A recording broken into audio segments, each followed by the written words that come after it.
Բարի երեկո, սիրելի հայրենակիցներ, Կենտրոն հեռուստաընկերության եթերում կրկին իմ հեղինակային հաղորդումն է եւ այսօր իմ հյուրը տնտեսագիտության թեկնածու դոցենտ Հովիկ Գրիգորյանն է։ Շնորհակալություն, պարոն Գրիգորյան, իմ հրավերը ընդունելու համար։ Ես եմ շնորհակալ։ Շատ բարի, պարոն Գրիգորյան, դուք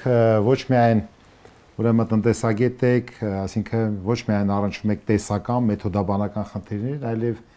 ես քաջատեղյակ եմ, որ նաեւ պրակտիկ առումով դուք բիզնեսի մոտ կանգնած անձնավորություն եք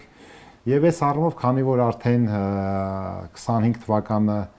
իր ավարտին է մոտենում տրամաբանական մի փոքր փորձենք ամփոփենք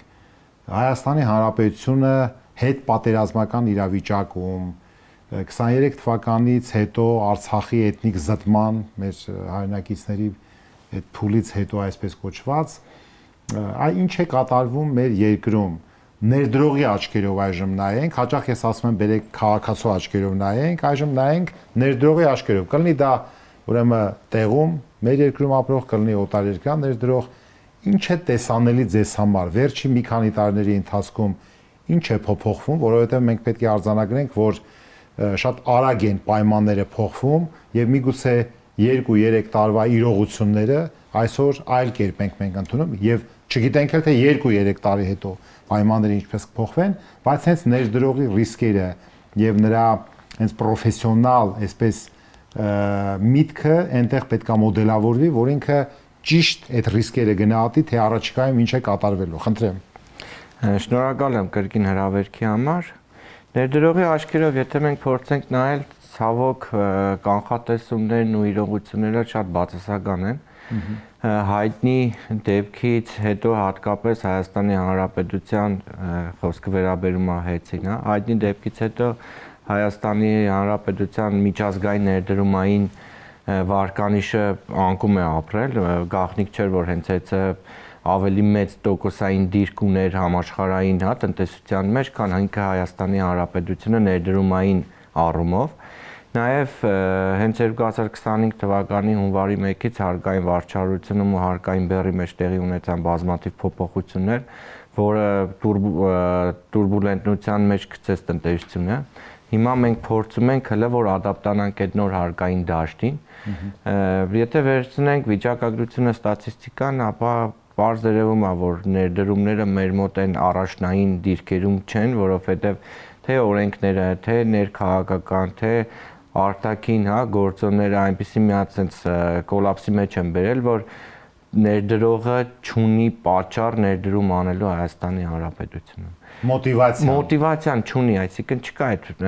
հիմքը, որ եթե կա գումար, բերի, դնի ինչ-որ տնտեսություն։ Կոնկրետ, բան, ի՞նչն է խանգարում։ Բազմաթիվ են, թե ներքին, թե արտաքին։ Սկսած ներքին, թե քաղաքական առումով, թե տնտեսական առումով, թե տնտեսական վարչարության առումով, հարկային օրենսգրքով, այսինքն բարձր հարկերը, վարչարությունը թույլ չի տալիս, որպեսզի օրինակ գումար դնես ու հետո ակնկալես, որ դու բիզնեսը կհասնի մի հատ դնես կետի, որ կսկսի դա քեզ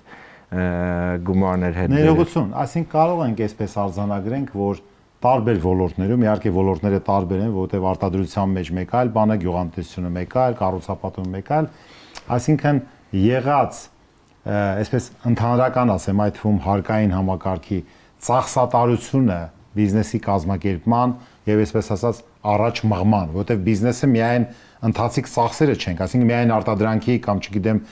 ծառայության ինքնարժեքը չենք հաշվում, կան հարակից ծախսեր, որոնք մեծ ծախսատարություն են առաջացնում, այդ թվում անսպասելի ծախսեր, անսպասելի ընթացքից, որը բերում է արդյունքում շահութաբերությունը բավականին նվազագույն շեմից ներքև։ Միգուցե այդպես է, որ այդ ծախսերը, այդ թվում անկանխատեսելի ծախսերը առաջ են գալիս, այն որ ասում վրա է հասնում։ Տեսեք, կա երկու ճյուղ՝ արտադրություն եւ ծառայությունների մատուցում։ Ես կուզենամ այսի առանձնացնել։ Այո։ Արտադրությունը, որը հանդիսանում է տնտեսության հիմքը, շատ մեծ խնդիրներ ունի, որովհետև շատ գործոններ ազդում արտադրության վրա։ Առաջի գործոնը, որ այդ ձեր ասած անկանխատեսելիությունն է, դա հումքն է։ Հումքը 90-99%-ով ներմուծվում է։ Այդ ներմուծման ընթացքում արտաքին գործոնով պայմանավորված կարա լինի, ասենք, լոգիստիկ խնդիրներ, գնաճ, մաքսատուր, մաքսավճար, լարսը, հիմնականում, որտեղ ընդդեից է մեծ մասամբ հումքը գալիս։ Այս դեպքում արտադրությունը ինքը պետք է շատ մեծ գումարներ դնես, երկարաժամկեց, սպասես, որ ինչ-որ միտեղ հաջողություն կունենա։ Ծառայությունների ոլորտում այդ ավելի քիչ է, այսինքն ռիսկը քիչ է։ Ներողություն, մի բան արձանագրենք, փորձենք, իսկ այսօրվա, տեսեք, իշխանությունները փորձում են ելնելով նաև այդ ռիսկերը հաշվի առնելով, այսպես մենք այսպես ոչ թե տենդենցիոզ խոսակցություն քննարկում չպիտի տանենք, պետք է իրական պատկերը փորձենք, ասենք, եթե այո, Հայաստանի տնտեսությունը այնպեսին է, որ դեռևս խորհրդային տարիներից մեծ մասը ներկրվում էր։ Հումքային ռեսուրսները ներ էին կրվում, ուրեմն Դերբենդ, Բաքու, Խորադիս, Մեղրի, չգիտեմ, Նախիջևանով, Սադարակ գալիս էր, իսկ Մարդատարը աբխազական երկաթնոցով։ Հիմա ելնելով այս վերջի իրողություններից, որ ենթադրենք փորձ է կատարվում մի քիչ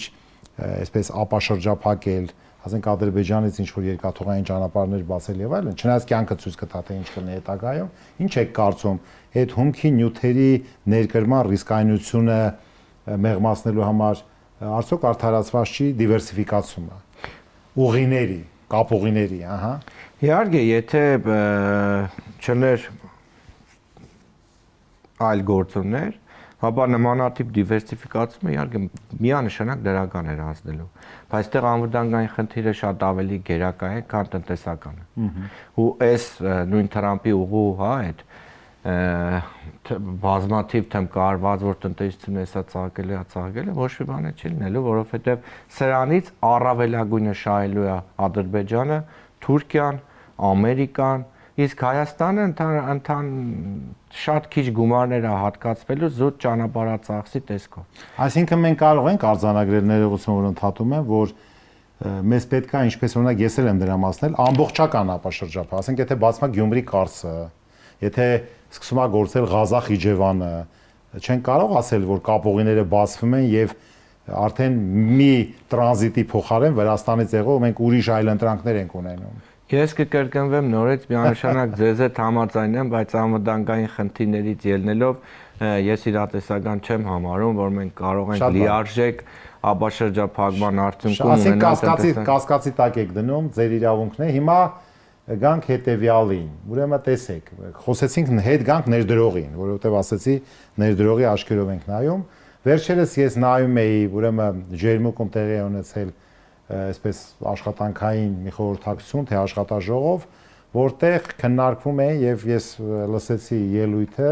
կառուցապատողների հայկական ասոցիացիայի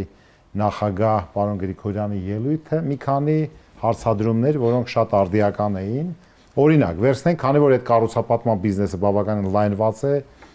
ուրեմն եւ շարունակում է նաեւ մարզերում ինքը առաջ գնալ բացի Երևանից, ուրեմն հետարքիր միտքը հիմնական բանալի բառը այն էր, որ բավականին իրավական կարգավորումներ, այդ թվում այսպես իրավական ասելով տուգանքային եւ այլն, ներդրումային ծրագրի կատարման ընթացքից են կիրառվում։ Այսինքն դու ծրագիրը սկսում ես, այդ որ ասում ներդրողի աչքերով, արդեն դու պլանավորել ես, ծրագրավորել ես, թե ինչ ռիսկեր կան, ինչ կարգավորումներ կան, խոսքը կարգավորումներ ասելով հարկային համակարգը ինչպիսին է, ավարտական ակտի հետ կապված ինչ խնդիրներ կան, ի վերջո փորձաքննություններ կան, հակահրդեհային անվտանգություն եւ այլ տարբեր, ամենատարբեր ռիսկեր կան եւ հանկարծ ընթացքից, երբ որ պլանավորված էր, որ X ռեժիմով պետք է աշխատես, այդ թվում ֆինանսական բեռի առումով մեծանում է եւ այդ առումով, ասինքն առաջանում են խնդիրներ։ Ուրեմն այդ թվում բավականին այսպես նշվեց քրեա իրավական միջամտությունների մասին, այսինքն այդ տուգանքների եւ այլի հետ կապված դրան գումարվում է նաեւ քրեա իրավական միջամտությունները, որը կարող է կոլապսի հասցնի այդ կառուցապատման օրինակ ծրագիրը։ Դուք ինչ կարծիք եք։ Տեսեք, եթե վերցնենք վիճակագրությունը, օրինակ 25 թվականին շատ խոշոր շինարարական կազմակերպություններ գնացել են սննգացման։ Ոչ միայն սննգացման, ունեն նաև ֆինանսական շատ լուրջ խնդիրներ։ Դրա հիմնական պատճառներից մեկը ձեր ասած վարչարության խստացումն է։ Օրինակ ավարտական ակտի ժամկետները խախտելու դեպքում մինչև 200-300 միլիոն դրամ կարա տուժտուգան կլինի ու եթե 2-3 անգամ նաև կարա կասեցվի ու շինարարության ակտը չտրվի, որը բերելու է շատ լուրջ խնդիրների։ ու դրա վառաբացույցը նորից կկրկնվեմ բազմաթիվ շինարարական խոշոր որ տարիներով ավանդույթի համաձայն Հայաստանի տնտեսության մեջ կապիտալ շինարարության մեջ ունեցել են իրենց ուրույն դիրքը հիմա գնում են սննգացման փակվում են չգիտեմ ձեր ասած դիվերսիֆիկ տարբեր ձևերով մտնում են ասենք մեկը մյուսի մեջ հա մեկը ծախում մյուսն ավար էս էլ է խնդիր տնտեսության մեջ կապիտալ շինարարությունը հատկապես այս բնակարանային բումը այդ եկամտային հարկի հետ վերադարձի արդյունքում շատ մեծ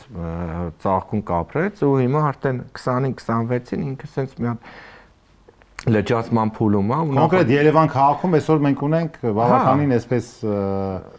լճացած չասեմ բայց շատ բարդ իրացման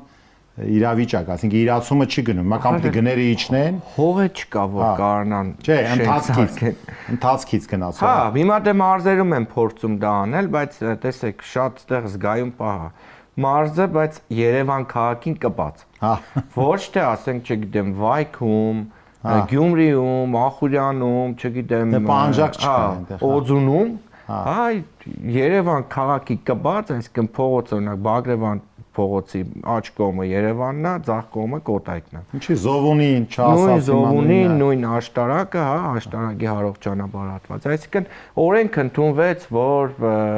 զարգացվի, հա, ոչ միայն Երևանը, այլ մարզերը, բայց մենք տեսնում ենք, որ այդ օրենքի կիրառությունը էլի հայկական մենտալիտետին համապատասխան զարգանում է նույն տրամաբանության շրջանակներում, ինչպես զարգացել է տարիներ շարունակ։ Արդյունքում այն տնտեսվարողները, ովքեր մեծ, ասենց ասեմ, կարևորություն էին տվել, որ Երևան քաղաքում շինարարությունը կզարգանա, հասարակությունը կդառնա ի վերջո բնակարանատեր, հա, որովհետև սեփական բնակելի տուն ունենալը յուրաքանչյուր քաղաքացու համար շատ կարևոր չափորոշիչ է, շատ կարևոր պայման է, հա։ Այս պարագայում արդեն մեխանիկորեն փորձելու է նույնը ձեռ բերել հարակից տարածքում, բայց էլի այսինքն կեն խնդիրը Երևանը բեռնաթափվում է, չի լուծվում։ Հիմա պարոն Գրիգորյան, տեսեք, այստեղ մի ուրիշ խնդիր կա, որ ասում եմ ներդրողի, այդ թվում ձեռնարկատիրոջ աչքերով նայելով, տեսեք, մարդիկ, ովքեր որ, չգիտեմ, 10 տարի, 20 տարի զբաղվել են ձեր ասած կառուցապատմամբ, կապիտալ շինարարությամբ, այդ բիզնեսի կազմակերպմամբ, իսկ դա նշանակում է, որ ուրեմն տարիների փորձառություն, հմտություն, կարողություն ունեն, թե ոնց պետք է աշխատեն հողի հետ, հետո ոնց պետք է կառուցապատեն, ուրեմն իրենց մյուս գործընկերների հետ ով ինչ պետք է մատակարարի եւ այլն, եւ հանկարծ այդ այսպես ասած խիստ վարչահարության կամ տուգանքային բարդ պայմաններում այսպես արդեն ապագայի նկատմամբ այլ պլաններ են սկսում կազմել, շատերը մենք գիտենք, որ ասում են սա իմ վերջի պրոյեկտը կլինի, ես սա կանեմ ու դրանով կամփոփեմ, որովհետեւ բարդ է։ Հերավոր մարզեր, որտեղ միգուցե ավելի ուրեմն պայմանները վարչահարության մատչելի են, բայց միևնույն է, ծախսը մնա ծախս։ Այսինքն այդ շինարարությունը կանես Երևանի կենտրոնում, թե կանես հերավոր մարզում, դրա ինքնարժեքը նույնը ավելին մարզերում է, որտեղ ավելի ծանր է, որտեղ այդտեղ հասցնելը հերավոր տրանսպորտային ծախսերը, լոգիստիկան։ Սա նշանակում է, որ մենք ինչի հետ գործ ունենք։ Մենք գործ ենք ունենալու այնպիսի մի իրավիճակի հետ, որ այդ կառուցապատող պրոֆեսիոնալ ձեռնարկատերը իր պրոֆեսիոնալ, եթե ինքը չշարունակի զբաղվել, կամաց եւ թիմն է ուրեմն փոշիանալու այն թիմը, որով չէ որ թիմային է այդ աշխատանքը եւ իրենք են արդեն նահանջ ապրելու հետագայում շարունակելու այդ բիզնեսները նշանակում է մենք կորցնում ենք պրոֆեսիոնալիզմը բիզնեսում այն մարդիկ ովքեր մենեջմենտն են իրականացնելու սա լուրջ խնդրեմ առաջացնում այսինքն կարող ենք մենք արձանագրել որ այս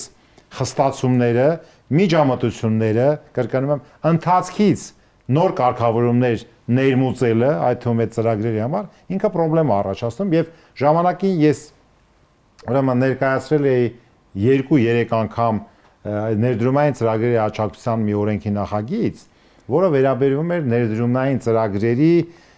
պետության կամ համայնքի կողմից աջակցության մեկ պատոհանի սկզբունքին։ Այսինքն հողի նշանակության փոփոխություն, փորձաքննություններ, հետո մերժումներ, իդեպ այդ Ջերմուկի աշխատաժողովում խոսք գնաց նաև որ հետեւյալ պրակտիկան կա։ Ընդունենք բիզնեսմենը դիմում է որ պետքա իր ծրագրին այո ասեն կամ ոչ, ուրեմն վերջին օրը ընդունենք տրված է 30 օր։ 29-րդ օրը միգուցե կարող է պատասխանեն, որ այո-յա կամ ոչ-ա։ Հիմա հարց է առաջանում մտայնություն, թե ինչի՞ չեք օրինակ 5-րդ կամ 6-րդ օրը պատասխանում, որովհետև կարող է միանգամից կասկածեն ինչ որ փոխկապակցվածության մասին այդ բիզնեսի հետ եւ այդ պաշտոնյաները պետական կամ համայնքային այդ դեպքում որպես ձեր բազատվեն այդ ռիսկերից ինքը հետաձգում է չէ որոշման ընդունումը հա լուրջ խնդիր է տեսեք ես բարձ եմ ասում սիրելի հայրենակիցներ ուրեմն տրվում է այսպես դիմում X ուրեմն ներդրումային ծրագրի պարտադիր չի կառուցապատում աջակցության մասին փոխանակ պատասխանեն X օրում ուրեմն իրանք ամենավերջի օրը որպեսզի այդ պաշտոնյան այն որ ասում է շարից փորձանքից հեռու լինի ավելի լավ է ես ոչ ասեմ ոչի հետ կապված բան չկա ուրեմն որևէ հետագա ռիսկեր պաշտոնյայի համար չկա դրա համար այդ օրենքը որ մենք նախատեսել ենք դա հիմա էլ է արդիական ինչ որ ժամկետ է սահմանվում պետքա հիմնավորվի եւ մեկը մյուսի վրա չգցի ասենք մեկը կարող է գցի համայնքը Խախշին կոմիտեի վրա նա մարզպետարանի վրա մեկը այն ինչ համայնքի վրա հետո գալու է վիոլա ջուր հետ պատկերացնեք ինչ ասենք թե այդ գազի ջրի ուրեմն համապատասխան օգտվելու այդ միանալ է այդ ցանցերին այ դուք ինչ կառաջարկեք այդ լուծումը ո՞րն է այդտեղ լուծումը շատ խորքային է գաղտնիք չի պարմել որ հիմա Հայաստանի Հանրապետությունում կառավարման ճգնաժամը բոլոր ոլորտներում համայնքային տարբեր պետական գերատեսչություններում հա նույն այս բյուրոկրատիայի առումով թղթաբանության առումով շատ լուրջ խնդիրներ կան լուրջ մասնագետները չկան ովքեր էլ որ կան ելնելով քաղաքական տարբեր որոշումներից դարձել են պաշտոնյա որոնք չեն լիարժեք չեն տիրապետում իրենց իսկ ոլորտը բոլոր ընդ որում սա վերաբերում է գրեթե բոլոր ոլորտներին կլինի առողջապահություն, չգիտեմ, կրթություն, մշակույթ, սպորտ, կապ չունի ինչա։ Ու հենց ստեղ է մեր գերխնդիրը, որ մենք կառավարման ճգնաժամ ունենք, այսինքն մի հատ sense բուրգ է ստեղծվում, որ բոլոր տիպի որոշումները անգամ թույլտվություն տալը կարող է լինել քաղաքական։ Այսինքն անկախ չի։ Այսինքն տնտեսվարողը գալու է ներդրում անի, փորձի ինչ-որ թույլտվություն ստանա ու ինչ պատճառներով այդ թույլտվությունը ինքը չստանա, որովհետև վարչության պետը չտիրապետելով ոլորտին կարող է բացասական եզրակացություն տալ։ Ու մենք այսպես տարիներ շարունակ այս մոդելով ոլորտները կարելի ասել ասենց հա քայքայվելով գնում ուր են գնալու չգիտեմ այսինքն այն մենք եթե ես չեմ սխալվում մենք ունենք օրենք որը կոչվում է պետական մասնավոր համագործակցության մասին պետությունը եւ մասնավորը օրինակ այդ տիպի կարևորագույն ուրեմն նախագիծ ա եղել օրինակ օդանավակայանի այսպես հավատարմագրային կառավարման հանձնելու ժամանակին օրենքը չի եղել բայց այդ երևույթ է եղել է այդ պետություն մասնավոր կարող է վերաբերվի ընդունենք ջրամբարների կառուցմանը, ինչ որ մեգա նախագծերի կառուցմանը, որտեղ պետությունը ասում է, ես կարող եմ անել այս հարցերը լուծել, ոնց որ ձյուրինացնել, ավելի բարձեցնել, ավելի հեշտացնել ներդրողի համար, ներդրողն էլ ասում է, ես էլ սա եմ անում, ներդրում եմ անում, վարկեր եմ ներգրավում եւ այլն, կամ այլ ուրեմն մասնակիցներ եմ ներգրավում, այսպես ասած, բայց եկեք հետ գնանք, ես մի բան հիշեցի, դա մեգա նախագծերի մասին եմ ասում, հիմա մի պահ կանգ առնենք, ես հիշեցի, որ, չգիտեմ, տարվա սկզբին էր թե երբ էր, հիշում եք, որ անդադ հավաքվում էին փոքր միջին բիզնեսի ներկայացուցիչները, մենք մի երկու անգամ հաղորդում ենք նվիրել դրան եւ քննարկում շրջանառության հարկի բարձրացման հետ կապված խնդիրը։ Ինչ եղավ, հարմարվեցին, թե ինչ լուծումներ եղավ այդտեղ։ 10,000-ից ավել տնտեսվարող պարզապես փակվեցին ու տնտեսությունը գնում է արդեն խոշորացման, ոնց որ կանխատեսել էին։ Դրա վառ օրինակը, երբ որ խոշոր այսպես ասած սուպերմարկետները օր-օրի տարածվում են մարզերով։ Ցանցային։ Խոսքը վերաբերում է ցանցային։ Ես մի թիվ ասեմ, ներողություն, դուք հիշեք, չեմ ուզում շատ միջապետեմ, հիմա դուք կասեք։ Եթե հիշողությունս չի դավաճանում, պարոն Գրիգորյան, 2010 թվականի դրությամբ Հայաստանի Հանրապետությունում կար 22,000 փոքր միջին խանութ, այդ թվում կրպակներ, այսպես փոքրիկ շուկաներ եւ 22,000։ Ուրեմն 24 թվականի դրությամբ դրանք 5.5-6,000 են։ Դե հիմա հաշվեք, սա պաշտոնական թվեր են։ Ձեզ հիասթափեցնեմ, ասեմ, որ այդ թիվը ասել է արդեն մոտ 3560-ի։ Դե 4 Իշնելու է, այո, ասեմ, որ մինչև 18 թվականը միշտ նմանատիպ խոշոր պրոյեկտների ու իշխանության կապը շատ ուժեղ ա եղել ու եղել են բանավոր, ես գիտեմ, որ եղել է բանավոր պայմանավորվածություն, որ խոշոր սուպերմարկետները Երևան քաղաքից դուրս մարզերում պետք է ոնց որ չմտնեն ու չի եղել ոչ մի քաղաքում Երևան քաղաքից դուրս ասենք Գյումրի Վանաձորում էլ չկա չի եղել հիմա ժամ-ժամի բացվում են այսինքն ամեն նմանատիպ ցանցի բացվելու հետ մեկտեղ առնվազն 50 փոքր ու միջին բիզնես տնտեսպարող ինքը փակ գնում է փակվում բայց վարչական առումով դա չեն կարող արգելել որ օրինակ այսինչ ցանցային համակարգը այդ բնակավայրում պետք է չլինի Միձևի այդ ես դա լավ չեմ պատկերացնում։ Վարչարությունը ճիշտ կառավարման դեպքում շատ հեշտ շատ ճիշտ կարելի է կառավարել ու կառավարվել է ու գաղտնիք չի նույն նախկինում հա օրինակ բարձեցված հարկի հա նույն մեխանիզմը որ մենք խոսել ենք լավ ասինքն շրջարկի հետ կապված այն 10000 բայց շրջարկով կարծեմ 50000-ից ավելի աշխատում 66000 Չէ դուք միկրոբիզնեսն էլ հետն եք ասում Այո շահառու ունենք 10000-ը արդեն փակվել են հա ունենք իսկ հետարքիրա կա վերլուծություն հատկապես որ ոլորտներն են տեսեք հիմնականում խան փոքր միրգ մթեր այսա որովհետև այս քարտային սխեման բերես նրան քեշբեքի հա քեշբեքի մասին էսա եթե պետքա խոսամ կախված կենսաթոշակների հետ կապված բնականաբար գյուղմթերքը ձեռ բերելու համար թղթաբանություն է պետք գյուղացին միշտ էդի խնդիր ունի չի կարող տալ այդ 10% շրջարկը մնում է խանութի խանութի պրոբլեմային ու վերջում հարգն հենց է դառնում որ դրա համար էլ օրինակ մենք 2025 թվականին գյուղմթերքի մասով օրինակ կան բանջարեղենի տեսակներ որ պաշտոնապես մինչև 60-65% գնաճ են ունեցել այս պահի դրությամբ 10 օր առաջ հրապարակվեց թվերը որ պաշտոնական գնաճը կազմել է 3-8% հացաբուլկեղենը 4-8%, միր բանջարեղենը 10-12%, ես ունեմ ստեղի մոտ բերել եմ թվերը ու ցավոք ներկայացրեք հացը 4.2%, միրգը կարտոֆիլն ու բանջարեղենը նմանատիպ 67.3% մենք պա եղել որ մենք գնաճ ենք ունեցել ու ըստ ամենակարևոր ցավալին որ ներկայացվել հիմա քննարկվում է խոսքը կենսաթոշակներին են գաղտնիք չի որ 25% գրեթե 25% աղքատության շեմի հա շեմին են մեր հասարակության 25% նոր մեթոդաբանությամբ հիմա իջել է 21.3% Ես 23-ը գիտեի։ Չէ, 23-ու 6-ը դու գիտեիք, հիմա հրապարակվեց 24 թվի համար նոր մեթոդաբանությամբ։ Ես նայել եմ մամուլը, որ 21-ու ուրեմն 3%։ Վերջերս ես էլ ձեզ պիտի հիասթափացնեմ, էլի։ Չէ, ես շատ ուրախ կլինեմ, բայց այդ նոր մեն որ սկսում է խոսքը նոր մեթոդաբանություն, արդեն շատ բան ասում է թվերի վերաբերյալ, ամեն դեպքում հասարակությունը, մեր բնակչությունը տեսնում է ինքն իր մաշկի վրա հաստատ զգում է, էլի, որ այդ գնաճը շատ բացասական ազդել իր սպառողական զամբյուղի վրա ու հետաքրքիր է կայանում նրանում, որ օրինակ 25 թվականի հունվարի 1-ից մինչև 25 թվականի դեկտեմբերի 16-ը դրությամբ ունենք նմանատիպ գնաճ, բայց կենսաթոշակների մասով չունենք անգամ 10 դրամ բարձրացում ու չի էլ նախատեսվում 26 թվականի բյուջեով էլի բարձրացում։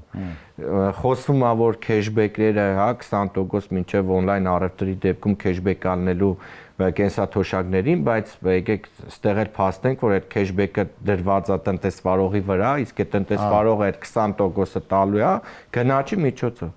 100-ը սարքելու է 120, 120-ով վաճառի, 20-ը հետ վերադարձնի, այսինքն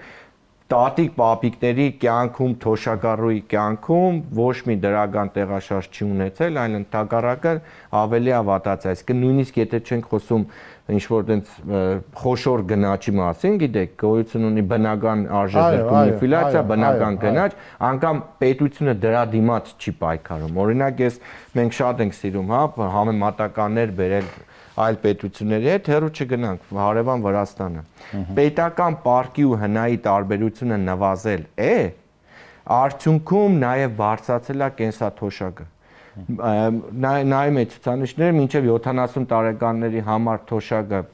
տարիքային թոշակը, ոչ թե ստաժային, $183 էր, իսկ եթե 270 տարեկանից բարձր է, ապա $220։ Դա տարիքային է։ Ու պետական պարկ չի ավելացել։ Այսինքն այն մի քիչ դեպի 70 չհասածները կարող են նաև աշխատել։ Այո, ստաժային իսկ 70-ից հետո արդեն պրոբլեմային է, որտեվ եւ բուժումը եւ ուրեմն նրանց հոգսերը, բան, ասենք ավելի մեծ է, ու իրանց թոշակը ավելի բարձր է, բայց ես ներողություն նաև միտեղ կարդացի, որ նաև Ադրբեջանում են կտրուկ բարձրացրել։ Ես չեմ որ ես չուզեցա Ադրբեջանում էլ կա նմանատիպ ցուցանիշներ, կարող ենք կապել դա, ասենք, որ գիտեք ինչ, Ադրբեջանը նավթային պետություն է, կարող է իրեն թույլ տալ, մենք չունենք այդ բնական ռեսուրսները, դրա համար բերեցի հենց Վրաստանի օրինակ։ Վրաստանում պետական պարկը հարաբերությունը նվազել է, բայց դրա հետ մեկտեղ կրթությունը պետական համալսարաններում անվճար է դարձել։ Հայաստանի Հանրապետությունում պետական պարկը մեկ անձի հաշվին բաժին ընկնող օրի ժամի բարձրանում է, դրա հետ մեկտեղ ավելանում է կրթության վճարը։ Իմիջիայլոց ես ասեմ, պարոն Գրիգորյան, ներողություն, որ մի քանի օր առաջ տեղի ունեցավ Գագիկ Ծառուկյանի կողմից նախաձեռնված ուսանողական մրցույթ, որը բավականին զանգվածային բնույթ կրեց եւ բավականին լրջագույն առաջարկներ կային, ես էլ եմ որոշների հետ ծանոթացել եւ այսպես մենք մի կողմից պետք է արձանագրենք, որ բավականին այսպես լավ ուսանողություն ունենք, լավ գիտելիքներով, որոնք որ ձգտում են։ Գիտեք ինչ, կարող երկրորդ ես կարող եմ ասել, որ ինֆորմացված են արդեն, պարզ է տեխնիկական միջոցները, հեռախոս եւ այլ ինտերնետ, այսօր ներազդում է, բայց կան առողջ գաղափարներ, առողջ մտքեր, ցավոք սրտի մենք տեսնում ենք, որ կարմիր դիպլոմ ստացած ուսանողները, որոնք ունեն բարձր գիտելիքներ, բարձր մոգերով եւ այլն, եւ հանկարծ աշխատանքի խնդրեմ կա, աշխատանքի խնդիր կա, այսինքն մի կողմից կարող ենք հասկանալ, որ միգուցե պրակտիկ փորձը դեռևս պետք է լրացնեն, բայց մյուս կողմից մենք աշխատաշուկան Հայաստանի ուսումնասիրելով մի փոքր այսպես փոքրիկ վերլուծություն անենք, մենք տեսնում ենք, որ շատ տեղերում էլ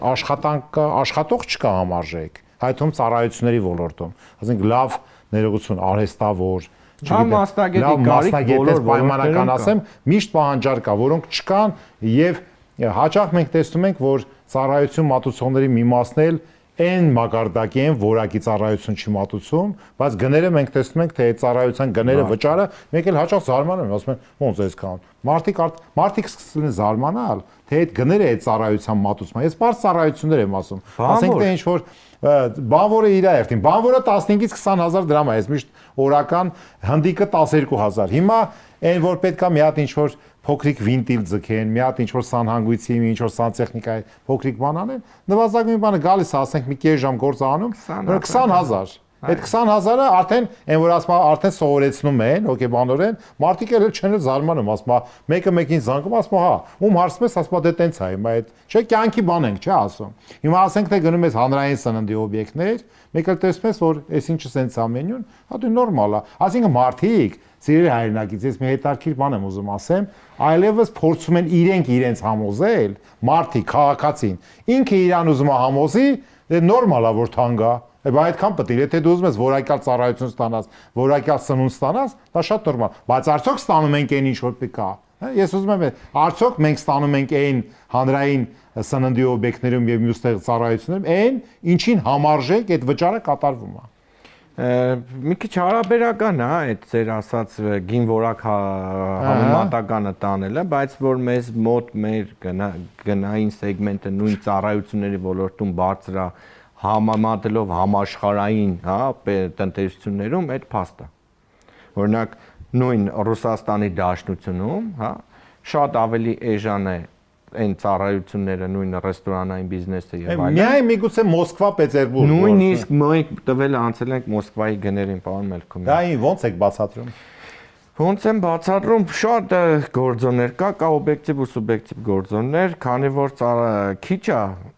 սահմանափակ է, պահանջարկը մեծ է։ այս պարագայում մի քիչ առաջար պահանջարկի հիման վրա բարձր է, որովհետև բարձր է այլընտրանքներ մթերքը,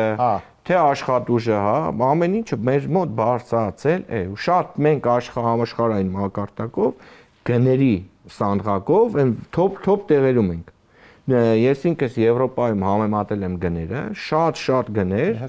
ավելի ցածր են ու մատուցված ծառայությունը։ Սովորական սուպերմարկետի ապրանքներ են։ Հիշում եք մի ժամանակ ներողություն մի հատ բան հիշեցնեմ, մեր հեռուստադիտողներ կհիշի, մի ժամանակ Հայաստանի այսպես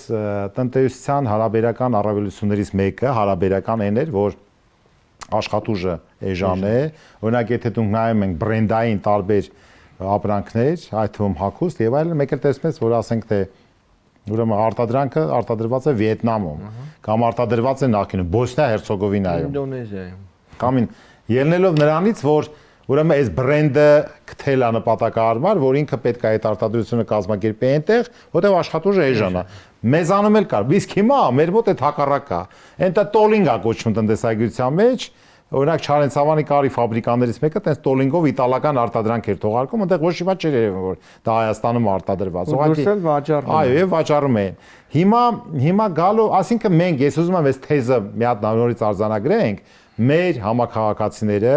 վճարելով թանկ ծառայության կամ ինչ որ մի սննդի ապրանքի կամ մեկ այլի համար, իրանք իրար հետ ուզում են համոզեն, որ դա նորմալ է։ Վայ, եթե ուզում ես նորմալ ապրանք առնես, դու թանկ վճարես։ Բայց թանկն էլ չափ ունի։ Թանկի չափ կա, այսինքն մենք արձանագրենք, որ այդ թվում այդ բանվորի աշխատանքից սկսած վերջացրած մյուս բաները եւ այս ծախսատարությունը ըստ էության վանեց Հայաստանից, այդ ռուս-ուկրաինական պատերազմի ժամանակ եկած այստեղ IT ոլորտների, տարբեր ոլորտների ռելոկանտները իրանք գնացին ավելի էժան հարմար երկրներ, որ ռելոկանտը ճիշտ է փողը աշխատում, բայց չի ուզում, ինքը ուղեղը աշխատում է, չի ուզում թանկ վճարի։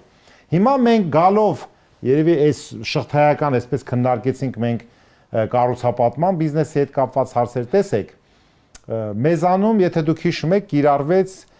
համահարթ եկամտային հարկը տարիներ առաջ, երևի կլինի մի 4 տարի, 22 թվից, եթե չեմ սխալվում, կիրառվեց աշխատավարձերի վրա համահարթ եկամտային հարկը, այն ժամանակ քննարկվում էր, թե որն է արդարացի համահարթը, թե պրոգրեսիվը։ Մեր հեռուստադիտողներին ասեմ, որ պրոգրեսիվ ասելով հասկանում ենք, որ եթե մի քիչ նաև ժողովրդի համար խոսենք, այսպես, որ բարձր աշխատավարձ ստացողից եկամտահարկը ավելի շատ եկամտահարգանձ են, ցածրից ավելի քիչ, եւ կար 3 սանդղակ։ Ուրեմն 24%, 28%, 24%, 23, 28 եւ 36։ 36%-ը վերաբերում է 2 միլիոն դրամ ամսական գերազանցող գումարներին։ Իսկ այնտեղ 150,000-ից մինչև 2 միլիոն։ Չէ։ 100-ից մինչև 150,000-ը 28% էր, 150-ից 2 միլիոնը 28, 28%-ը 24-ից կամ 23-ից կամ 24-ից նախկինում մինչև 2 միլիոն։ Հիմա միգուցե ինչ որտեղ այդքան էլ արդար չի, որ ընդունենք ամիսը 4 կամ 5 միլիոն դրամ աշխատավարձ ստացողը եւ 100,000 դրամ ստացողը մուծեն 20%, բայց արդյունքում դուրս եկավ, եթե այն վերին շեմը չվերցնեմ, 28%-ի սանդղակը վերցնեմ, ասենք 1 միլիոն դրամ աշխատավարձ ստացողը 8%, 28-ից հանած 20, 80,000 դրամ ինքը չէ ստացավ։ Այսինքն այդ որոշման հիմքում ընկած էր այն, որ ուրեմն խթանեն բարձր աշխատավարձ ստանալու համակարգը, որ մարդիկ ձգտեն բարձր աշխատավարձ ստանալ։ Սա դրեցինք մի կողմ։ Զուգահեռ ինչ ստացվեց, որ գույքահարկը ընդհանուր առմամբ շուրջ 4 անգամ աճեց։ Եվ աղբահանությունը, տրանսպորտը։ Հələ թողենք աղբահանությունը իր հերթին, որ դրա մասին խոսենք։ Աղբահանությունը, ասենք ոչ թե շնչով է, այլ քառակուսի մետրով է, որ անհասկանալի է, թե քառակուսի մետրն է աղբար առաջացնում, թե մարդն է աղբար առաջացնում։ Հիմա դնենք մի կողմ։ Հիմա եւ մյուս պահը այն էր, որ հիմա ասենք ուրեմն գույքահարկը երբ որ բարձրացին, արդեն 26 թվից ներառյալ 4 անգամ լիարժեք գույքահարկը կմտնի իր ուրեմն հունի մեջ, ոնց որ գործողության մեջ, եւ խնդիրը այնա, որ այսինքն օրինակ նույն տատիկ պապիկ թոշակառուի իմաստն եք խոսում, եթե այդ տատիկ պապիկը խորհրդային տարիներից իրանց ծնողներից ստացել են, ապրում են պետական ժամանակներից, ընդունենք մի 3 սենյականոց բնակարանում, ասենք 100 մետրանոց կամ 90 մետրանոց։ Եթե դա մի 25-30,000 դրամ էր, հիմա ինքը պետքա դառնա 120-130,000։ Այսինքն այս պայմաններում այդ տատիկ պապիկը, որ թոշակա ստանում, ո՞նց է իր գույքահարկը վճարելու։ Հաստատի հարկային բեռը լինելու է տատիկ պապիկների, հա, ուսերին, ու ցանկացած պահին հարկադիրով կլինի կամ այլ մեթոդներով կլինի։ Տեսեք, հիմա տատիկ պապիկները գնում են, ասենք, չգիտեմ, մի հատ կամ հասարակ քաղաքացին մտնում է համայնքապետարան մի հատ փաստաթուղթ, մի հատ թուղթ վերցնելու համար, ասում են իշքան պետական համայնքին պարտավորվածություն ունես, պետք է մուծես, որ նոր քեզի մենք այս թուղթը տանք։ Որում դա շատ ցայտուն մարզերում է։ Ճիշտ է, հա։ Վերջերս Արմավիրի մարզում կապված այդ ընդրությունների հետ շատ հստակ ունենք էլի այդ թվերը ինֆորմացիան մարդը մտնում է երեխան ուզում է մանկապարտեզ ընդունվի, հա, տանեն մանկապարտեզ, ասում են 25 տարվա աղբանության պարկ ունեք, մուծեք այս աղբանությունը, նոր ձեր երեխային կընդունենք մանկապարտեզ։ Այսինքն վարչարությունը հասցել են այս մի հատ կետի, բարձրացել են ու պարտավորվածություններն էլ այնպիսին է, որ քաղաքացին չի կարող խուսափի։ Ցանկացած պարագայում մի հատ թուղթ ու այդ թղթի պատճառով ինքը կարա, չգիտեմ, 20-30 տարվա որ սոցիալապես անապահով ա եղել, տարբեր արտոնություններ ա ունեցել, որի արդյունքում ինքը այդ գումարները զեղչվել են, բայց պարտքի տեսքով կուտակվել են, պետք է մի հատ։ Այսինքն դրանք էլ կարող ենք արձանագրել, որ անսպասելի ռիսկեր են, որ ասենք կարող է այդ տեղեկանքը պետքա որ արագ պետքա գնա վիրահատության կամ աննախադեպ բուժման։ Սա լուրջ մարդու կյանքի որակի վրա լրջագույն ռիսկեր են առաջացնում, ազդեցություններ են բացասական ֆոնի իմաստով, բայց պարոն Գրիգորյան, իմ մտքում մի բան առաջացավ, որ ուզում եմ ասեմ այդ գույքահարկը։ Ընդունենք 4 անգամ կամ 5 անգամ շատ մարդը գույքահարկ է վճարում, հա։ Ապրում է քաղաքի կենտրոնում կամ մեծ կենտրոնում կամ կապ չունի։ Վճարումը համայնքին, չէ՞։ Իսկ համայնքը ինչ ծառայություն պետք է մատուցի այդ բարձր վճարած գույքահարկի դիմաց։ Համայնքը իր ծառայությունը մատուցում է քաղաքացուն։ Չէ, ինչ որակի ծառայություն։ Դեկտեմբերի 14-ի տոնակատարության հրավառության արժեքը քաղաքատուների վրա նստել է 607 միլիոն դրամ։ Բայց ոնց որ օդում ակրվել է։ Քամուց մաքրվել օդը, ոչ միայն։ Այսինքն մաքրվելու մասին շատ են։ Այսինքն ասածս ինչ է, այդ նմանատիպ թանկացումները միշտ բերում են, որ մենք ծառայություններ ենք մատուցում, չգիտեմ, բարելավում ենք տրանսպորտը, հա, աղբանության որակը եւ այլն, բայց աղբանության որակը մնացել է նույնը, ընդամենը մի ամիս, 2 ամիս առաջ էր Սովետաշենի աղբակույտի հրդեհի պատճառով ամբողջ հատկապես Էրեբունի թաղամասը 3 օր շատ լուրջ խնդիր ուներ։ Ես ասեմ, որ բավականին տարիներ առաջ տևական իմ տեխնացուական ատենախոսության թեման եղել է երկրորդային ռեսուրսների օգտագործման խնդիրները դեռ վաղուց եւ ես հետո դրանով այդքան մանրամասը չեմ զբաղվել, բայց ինֆորմացիայի տիրապետում եմ։ Ընդհանրապես մեր աղբավայրը Նուբարաշենի ինքը նախատեսված չէր արդյունաբերական թափոնների համար նաև ինքը նախատեսված է կենցաղային։ Ընդհանրապես արդյունաբերական թափոնները պետք է առանձին տեղաբաշխվեն, որտեղ նրանք հրդեհավտանգ են, հա։ Բազմաթիվ խնդիր։ Եվ ասինքն եթե դրտեղ այդ աղբավայր նաև արտադրական ինչ որ թափոններ են գնում, որոնք ձյուրավար կամ հրդեհավտանգ, ուրեմն դա միասին պետքա չլինի։ Սա լուրջ խնդիր է, իհարկե սա լրջագույն խնդիր է, ժամանակին այդպես էլ այդ աղբավերամշակման գործարան կառուցելու խնդիրը այդպես էլ մնաց օդում եւ այլն, բայց իմ ասածը հետեւյալն է, որ պետքա որոշակի կապ լինի, կորելացիոն կապ լինի վճարված հարկերի եւ դրա դիմաց ստացված ծառայությունների, որտեղ ընդհանրապես հարկերը որ վճարում են, որպեսզի պետության եւ քաղաքացիների բարեկեցությունը կամ անվտանգությունը կամ բարենպաստ ռեժիմը տեղաշարժվելու եւ այլ այդ բոլորը ապահովի, չէ։ Հիմա ուղիղ կապ պետք է անի, որ եթե այդ հարկը, պարտադիր չի մենակ գույքահարկը լինի, նաեւ մյուս հարկերը, այդ թվում բիզնեսի համար բարձրանում են, նրա դիմաց պետքա բիզնեսը եւ քաղաքացին ստանա համարժեք ծառայություն։ Չկա։ Այս է, որ այդտեղ պետքա մի հատ լավ վերլուծություն անել, հասկանալ թե դրա դիմաց։ Ինքան բացահայտ է, որ պետք է չի վերլուծություն անել, պարոն Մելքումյան, որովհետեւ հարկային ոչ միայն բեռնաբարձած վարչարությունն էլ է խստացել։ Այսինքն եթե տուժ տուգանքը այն ժամանակ պայմանական, ասենք, X էր, հիմա դարձել է 10x։ Ընդհանուր մինչև 10 միլիոնը գերազանցելու դեպքում վարչական դատարանից մտնում է քրեական։ Հա, ճիշտ է, ես 10 միլիոնը, չէ՞։ 10 միլիոնը։ Տեսեք, ես հիշեցի, որ համավարակի տարվա հենց առաջի, երևի 2020 թվականի, եթե չեմ սխալվում, ապրիլ ամսվա բան եմ ասում, լավ հիշում եմ, միգուցե ապրիլի 16-ի այնց օրը հիշում եմ։ Մենք կարողացանք պարլամենտում մի օրենք անցկացնել, որտեղ բոլորը կողմ քվեարկեցին դրան, ինքը կոնսենսուսով էր այն ժամանակվա պարլամենտում, երբ հարցադրում էր արվել իմ կողմից ժամանակին, որ հիշում եք, չէ, օրեկան տույժերը, որ ասենք թե 0075 էր, որ դա իջեցվեց 004, նաև մի ուրիշ առաջարկ, այդ առաջարկը ոչ միայն իմ կողմից էր արվել, նաև այլ մեր գործընկերների, նաև մյուսը, որ կալանքի շեմը պարտք ունենալու, եթե չեմ սխալվում 500,000 դրամի ժամանակ կարային կալանք դնել, 1.5 միլիոն, 1.5 միլիոն դարձվեց, հետո այդ 1 միլիոնը եկել է, եւ հետո նաև սննկացման հետ հայ, եւ այդ պարագայում մեզ հետո իմացա, որ անցյալ տարի օգոստոս ամսին ուրեմն օրենքը նորից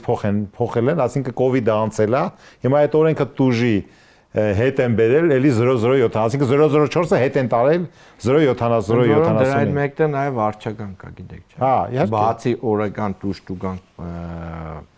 տուգան կա, դա տույժն է։ Մի հատ էլ վարչական, ասենք դա տուգանք է։ Ուրեմն տուգանքը, գիտեն, ասենք մենք, դա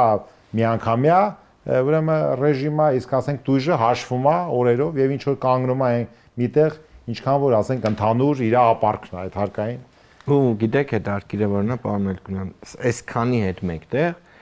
էլի բյուջեն դեֆիցիտային է։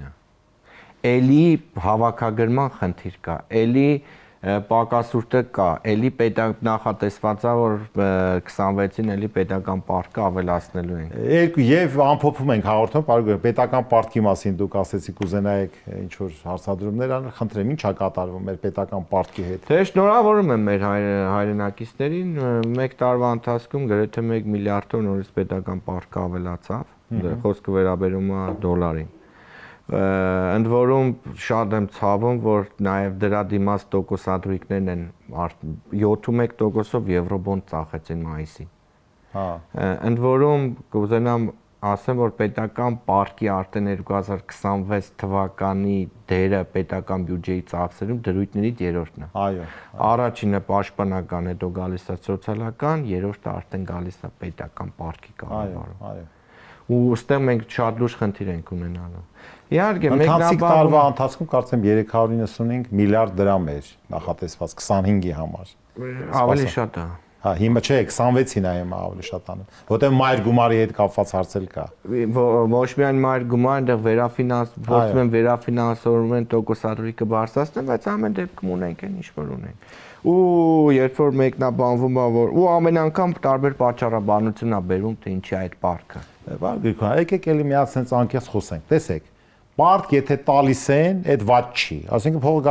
կարող է հետո ռեժիմ կա, այսպես դուրս գրելու պարտքերը, որ արեցին հարավ-ամերիկյան երկրները։ Մի րոպե, ես այլ բան եմ ասում։ Եթե պարտքը ներգրավում ենք, մասնագիտական խոսենք, եւ այդ պարտքի ներգրավման արդյունքում տնտեսական աճի տեմպը, ուշադիր ստեղ չենք շտապում, տնտեսական աճի տեմպը ավելի բարձր է, քան պարտքի ներգրավման տեմպը, դեղ կարող է ինչ որ չափով արդարացած լինել։ Այսինքն եթե իմ աճի այդ պարտքը ներգրավելու արդյունքում ես ավելի շատ product եմ ստեղծում եւ դա ավելի շատ օգուտ է տալի կամ ներգրաված պարտքը, այսինքն ոնց գնահատենք դա։ Ինչ ես շատ բարձ պատասխան եմ դարձել, իհարկե ունենք 5-8% հնայի աճ։ Տարբեր տնտեսագետների տարբեր մեթոդոլոգիայի հաշվարկի արդյունքում 5-8-ից 2.5-ից 3%-ը կապված է զուտ արտաքին գործոնով։ Այսինքն փաստացի գալիս է 2-2.2%։ Անկամ եթե մեր աճը լինի 5-8%, բայց քո միայն տոկոսները, օրինակ 7-1%-ով քո վերցրած պետական պարտքը արդեն քո համար խնդիր է։ Ու գանք ձեր հենց առաջի հարցին ներդրումներին։ Ինչ ենք արել։ Ցույց տվեք ինձ մի հատ ոլորտ, որտեղ այդ պետական պարտք են վերցրել, արտադրություն է հիմնվել, աշխատատեղ է ստեղծվել, չգիտեմ, մուլտիպլիկացիոն էֆեկտով տնտեսությունը փորձել է, չկա։ Ոչ պետական սեկտորը ինքն իրանով առաջ է գնում հարգերը ասենց խեղդում են, պետական պարկը վերցնում ենք, ամեն օր մի պատասխան ես լսում։ Մի նախարար ասում է մենք ներդրում ենք արել, մյուսը փորձում է դա մեկնաբանի, որ սոցիալական խնդիր են լուծել, երրորդը բարդորեն արտահայտում է, որ ասֆալտ են արել։ Հա նույն ասֆալտի մասով, հա, եթե փորձենք մենք Վրաստանի օրինակը վերցնել, պետական պարկը նա հարաբերակցությունը նվազել է, բայց մեր քաղաքացիները, որ գնում են Վրաստան, տեսնում են ամեն տարի ոչ թե ասֆալտ է արվում, այլ 0-ից նոր երկար, շատ երկար ճանապարհներ է ստեղծվում։ Ու դա չի ծախում վրացի հասարակության վրա իշխանությունը չի մունատ գալիս, որ գիտես ինչ կա, ես քո համար ճանապարհ եմ ստեղծել, այլ նորմալ է, տենց է պետք է լինի։ Բան գիտեք, տեսեք, բաներ կա կարող անգամ համաձայնվել, բաներ կա չհամաձայնվենք, իսկապես բանավեճ է։ Ուղղակի հաղորդումը մոտենում է իր ավարտին, ես հետեւյալն եմ ուզում ասեմ։ Մեզ ոնց որ թե խանգարում է, որ մենք իրար շատ չենք հարգում ու սիրում։ Մեր մոտ ինչ որ ատելության, ինչ որ անպայման, այսպես բաժանարար գծերի, այդ բաները ի վերջո պետք է վերանա, որպեսզի մի ձևի հաճելի լինի մթնոլորտը։ Ինձ թվում է ի վերջո մենք դրան հասնելու ենք անպայման։ Դրա համար շնորհակալություն այս քննարկման համար։ Այո, սիրելի հայրենակիցներ, մեր հաղորդում մոտեցավ իր դրամաբանական ավարտին։ Գիտեք ինչ, ուրեմն կյանքը հենց նրանով է գեղեցիկ, որ մարդը պետք է հաղթահարի ամենատարբեր դժվարություններ, սակայն ինքը պետք է այսպես անընդհատ ու ամենօրյա լրացուցիչ ջանքեր այնքան չտանի քեզնից, որ դու այլևս քո ստեղծագործ աշխատանքով կամ քո սիրած աշխատանքով զբաղվելուն խանգարի եւ կխաթարվի այդ դեպքում հասարակական եւ հանրային հավասարակշռությունները։ Ուղղակի վերջում ուզում եմ ասեի, որ մեզ պետքա ուրեմն համաժողովրդական ուրեմն համերաշխություն, սա է մեր խնդիրը։ Այսինքն նենց վիճակ, որ ամենօրյա դու ջանքեր չգործադրես ինչ որ բաներ անելու համար եւ ամեն օր ինչ որ բացասական ինֆորմացիաներ չլսես։ Կհանդիպենք հաջորդ շաբաթ։